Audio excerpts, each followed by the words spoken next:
100 নারিকেল গাছ থেকে 6.5 লক্ষ টাকার চারা উৎপাদন করেছেন পটুয়াখালীর নারিকেল চাষি মাসুদ। সিয়াম ব্লু ও সিয়াম গ্রিন নামের ভিয়েতনামি খাটো জাতের নারিকেল গাছ লাগিয়ে মাত্র 1 একর জমি থেকে তার এই সাফল্য দেশের ডাব নারিকেলের বাজারে নতুন আশার আলো সঞ্চার করেছে।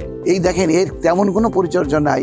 প্রতিটা গাছে আমি দেখলাম 150, 200, 250 নারকেল ধরা আছে এবং এই চাষি প্রায় ইতিমধ্যে এই কয়েকটা 100টা গাছ থেকে 6.5 লক্ষ টাকার শুধু চারাই উৎপাদন করেছে। ভিয়েতনামের এই খাটো জাতের নারকেল গাছে আমি আমার এই গাছ থেকে 2 থেকে 300 নারকেল পেয়েছি। উপকূলীয় জেলা পটুয়াখালীর কলাপাড়া উপজেলার চম্পাপুর ইউনিয়নের পাটুয়া গ্রামে 1 একর জমিতে ভিয়েতনামের খাটো জাতের নারিকেল চাষ শুরু করেন মোহাম্মদ মাসুদ চৌকিদার। প্রথম থেকে কচি ডাব বিক্রি না করে মাতৃগাছ থেকে তিনি ঝুনা নারিকেল করার দিকে মনোযোগ দেন। সেই নারিকেল থেকে শুরু হয় চারা উৎপাদন। আপাতত চারা বিক্রি করেই বিনিয়োগের পুরোটা উঠে এসেছে তার। আমার প্রায় 1.5 লক্ষ টাকায় আমার চালানো ঠিক আছে। এখনো 1000-এর উপরে চারা আছে, গাছের নারকেল আছে। এখন যেটা বিক্রি করবে এটাই আমার লাভ হবে। মাসুদের মতো যারা ভিয়েতনামি খাটো জাতের নারিকেল চাষ করেছেন তাদের সকলেই লাভের মুখ দেখেছেন বলে দাবি করেন কৃষি মন্ত্রণালয়ের এই পরিচালক। মাসুদ চৌকিদারের মতো চাষি আমরা চাই তৈরি করতে, এবং এই ধরনের আরো অনেক চাষি, যেমন হাতিয়ায় একজন চাষি, সে 50টা গাছে তৈরি করেছে এবং চারা বিক্রি করেছে। কাশিয়ানি হর্টিকালচার সেন্টারে ওখানে প্রচুর চারা তৈরি হয়েছে। আমাদের মাদারীপুর হর্টিকালচার সেন্টারে ওখানেও চারা তৈরি করছে। কৃষি মন্ত্রণালয়ের এই প্রকল্প পরিচালকের দাবি, দেশের দক্ষিণাঞ্চলে চাষি মাসুদের মতো নারিকেল চাষে বিপ্লব ঘটাতে চায় কৃষি মন্ত্রণালয়। তার মতে এই অঞ্চলের মাটির গুণাগুণ নারিকেল চাষের জন্য এত বেশি উপযোগী যে নারিকেল বাগান করে লাভবান হতে পারেন চাষিরা। মাসুদ চৌকিদার যেভাবে মাতৃগাছ করেছে ভিয়েতনামি নারকেল, এরকম আরো উন্নত জাতের মাতৃবাগান করে বাংলাদেশের দক্ষিণ অঞ্চল নারিকেল চাষে ভরে যাবে এবং আমাদের চাহিদা মিটিয়েও যেন বিদেশে রপ্তানি করা যায়। সাধারণত একটি দেশি ডাবে 1 থেকে 1.5 গ্লাস পানি পাওয়া যায়, কিন্তু দেশে এখন এমন জাতের নারিকেলও চাষ হচ্ছে যার কচি ডাব থেকে 3 গ্লাস পর্যন্ত সুমিষ্ট পানি পাওয়া যাচ্ছে। এসব গাছের চারা রোপণের মাত্র 2 থেকে 2.5 বছরের মাথায় ফলন আসে। গাছ প্রতি ডাব পাওয়া যায় 1.5 থেকে 200। এবং ডাবের পানি তো দেখলেন যে একটা ডাবে 2 গ্লাস, 2.5 গ্লাস, 3 গ্লাস পানি হচ্ছে, খোসা পাতলা, সম্পূর্ণ পানিতে ভরা।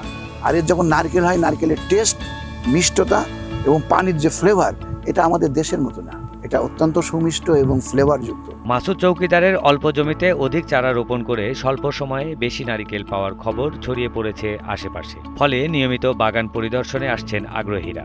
মাসুদ চৌকিদারের সাফল্য ও ভিয়েতনামি খাটো জাতের নারিকেলের সম্ভাবনার গল্প শুনে কিনে নিয়ে যাচ্ছেন এর চারা। অনেক দর্শক আসে, দেখে এবং স্থানীয় মানুষ আসে, অনেক উদ্বুদ্ধ হয় বাগান করার জন্য। অনেকে অলরেডি আমার 3-4 জন আমার চারা অর্ডার দেওয়া আছে। তারা মাটির কাজ করতেছে, মাটির কাজ করা শেষে চারা নিয়ে তারা বাগান করবে। তবে ভিয়েতনামি নারিকেলের সাফল্যের খবরে যারা এর চাষে উদ্বুদ্ধ হচ্ছেন তাদের জন্য আছে কয়েকটি সতর্কতা। ডক্টর মেহেদি মাসুদের মতে, দেশের উপকূল এলাকায় নারিকেল চাষ ভালো হবে, অন্য কোনো জেলায় একই নারিকেল চাষে প্রয়োজন হবে কয়েক গুণ বেশি পরিশ্রম।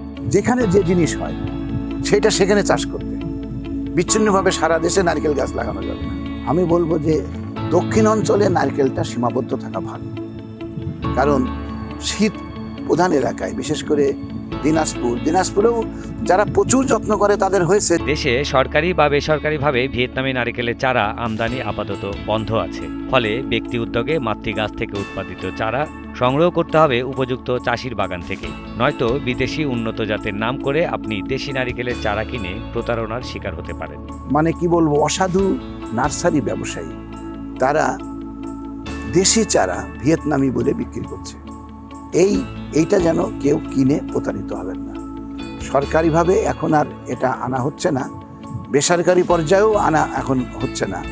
অতএব এরকম যারা মাতৃগাছ করেছে তাদের কাছ থেকে যারা পাবেন তারাই নেবেন অরিজিনাল চারা, অথবা আমাদের হর্টিকালচার সেন্টারে, সরকারি হর্টিকালচার সেন্টারে যে সমস্ত চারা তৈরি হয়েছে সেখানেও ভালো চারা পাবেন এই ভিয়েতনামি মাতৃগাছ থেকে। পৃথিবীর বিভিন্ন দেশ থেকে আনা বিবিধ উন্নত জাতের নারিকেলের চাষ করে সমুদ্রের পাড়ের এই অঞ্চলকে ভরে দিতে চান ডক্টর মাসুদ। তিনি দাবি করেন, এসব উন্নত জাতের নারিকেল চাষ করে দেশের প্রয়োজন মিটিয়ে রপ্তানি করা যাবে বিদেশেও। আমরাও চাই এই দক্ষিণ অঞ্চলের পুরো অঞ্চলটাকে নেদারল্যান্ডের মতো তৈরি করা, সেখানে নারিকেল গাছ একটা ব্যাপক ভূমিকা পালন করবে। নগদ অ্যাপে সব নাম্বারে সেন্ড মানি একেবারে ফ্রি। দেশি নগদে বেশি লাভ।